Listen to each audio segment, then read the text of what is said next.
Chers amis, bonjour. Ces jours de guerre à Gaza mettent curieusement une polarisation sur l'identité de Jésus.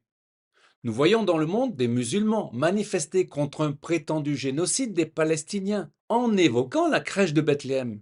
En outre, de nombreux chrétiens disent qu'ils ne peuvent pas célébrer Noël dans la joie, faisant de Jésus un Palestinien. Donc selon la tradition, Jésus est né le 25 décembre. On pense plutôt qu'il est né à Soukhot, puisqu'il est venu tabernacler sur la terre selon Jean. 8 jours après sa naissance, le petit Yeshua était circoncis selon la loi. Serait-ce alors à Simrat Torah? Lisons le rapport des évangélistes. Luc 2, verset 21. Lorsque 8 jours plus tard arriva le moment de circoncire l'enfant, on lui donna le nom de Yeshua. C'était le nom que l'ange avait indiqué avant qu'il ne fût conçu. Faisons un avant-propos. Je voudrais dire un mot avant d'aborder le thème de la circoncision. J'avais posté dans un groupe WhatsApp la photo du petit-fils d'un pasteur de Jérusalem. Il est soldat paramédic opérant dans un tank au milieu des combats à Gaza.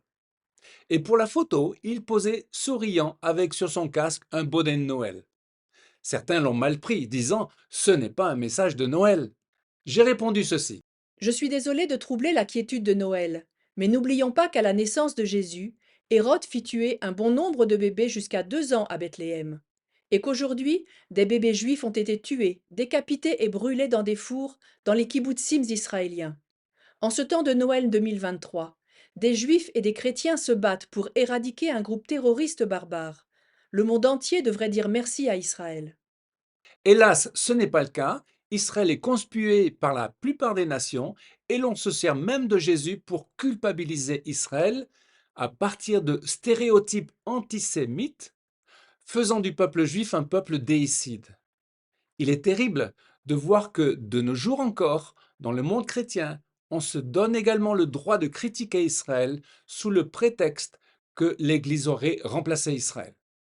Cela provient de la fameuse hérésie, la doctrine du remplacement, qui persiste encore, permettant de se déculpabiliser en rapport à une jalousie ancestrale. Que dit Jésus à ce sujet? Jean 4, 22. Vous adorez ce que vous ne connaissez pas. Nous adorons ce que nous connaissons, car le salut vient du peuple juif. Parlons de la judéité de Jésus. Dans cette parole de Jean, Jésus non seulement précise que le salut est venu par le moyen des Juifs, mais il s'identifie à son peuple. Nous adorons. De par son incarnation, Jésus ne s'est pas uniquement fait homme, mais juif. Il est juif éternellement. Il s'est inscrit dans l'alliance d'Abraham. Genèse 17, 11. Dieu dit à Abraham, c'est ici mon alliance que vous garderez entre moi et vous, et ta postérité après toi. Tout mâle parmi vous sera circoncis. Vous vous circoncirez, et ce sera un signe d'alliance entre moi et vous. Le juif est lié par une alliance inscrite en lui bien au-delà de sa conscience, dans sa chair même, un lien intemporel que Dieu a établi avec Abraham. Jésus est juif, c'est son identité. Nier la place d'Israël dans le cœur de Dieu revient à nier l'identité de Jésus. Parlons à présent de l'alliance d'Abraham. Genèse 17 est le chapitre de la révélation d'El Shaddai et du changement du nom d'Abraham en Abraham, père d'une multitude. Par la lettre divine He, Dieu place son onction sur Abraham puis sur Sarah pour constituer une nation, Israël, qui sera porteur du salut de Dieu pour l'humanité. La Brit Mila, la circoncision en hébreu, est le signe de cette alliance, une marque dans la chair pour laquelle le bébé ne décide pas. C'est ainsi que des juifs non-croyants, laïcs, ont quand même été envoyés à Auschwitz de par leur nom et leur identité liée à la circoncision. Genèse 17, verset 7.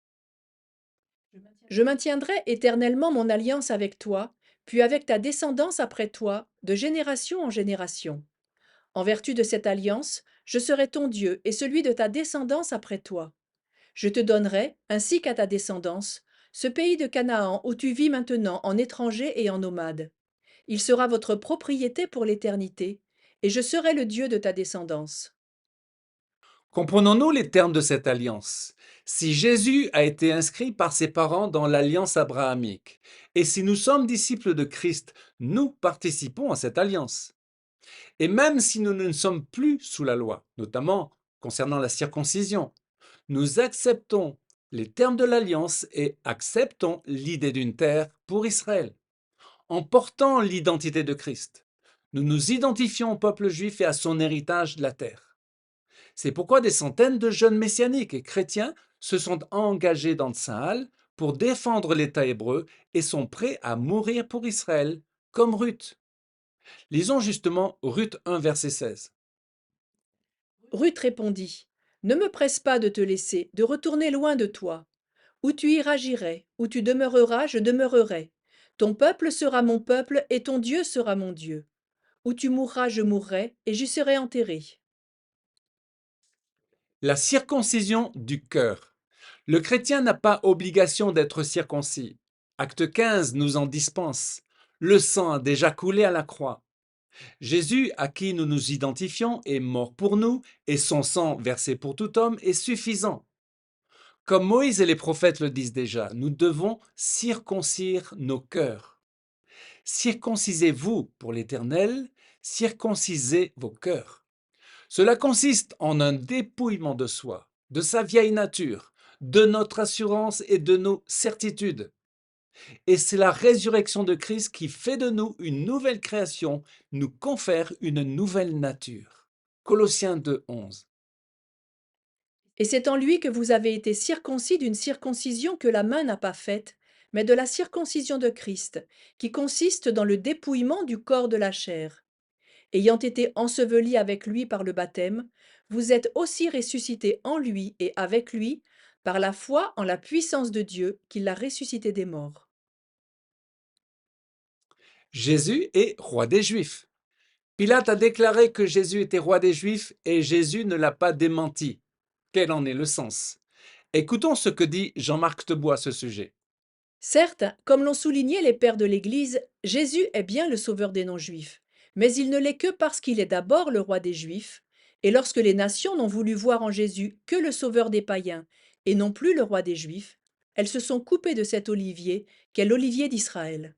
Et le drame de l'Église aujourd'hui, d'une Église qui est entrée dans une voie d'apostasie, d'ailleurs annoncée par les Écritures, c'est justement qu'elle a oublié qu'avant d'être le sauveur des non-juifs, Jésus était le roi des Juifs.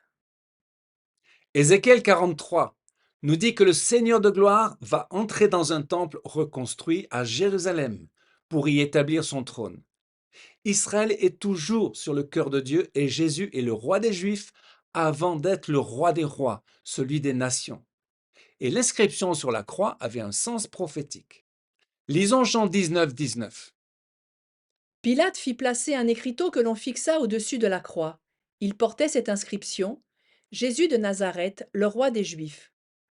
Comme l'endroit où Jésus avait été crucifié se trouvait près de la ville, beaucoup de Juifs lurent l'inscription écrite en hébreu, en latin et en grec. Christ est notre modèle et notre roi et c'est une joie de faire partie de son peuple et de sa nation. Au travers de sa circoncision, Jésus nous transfère son identité. Le père Patrick Desbois rajoute: s'il avait vécu en 1942, Jésus aurait été déporté à Auschwitz et s'il était né aujourd'hui, il serait la cible de missiles ou bien otage à Gaza. Chers amis, à une prochaine fois pour une nouvelle vidéo en direct de Jérusalem.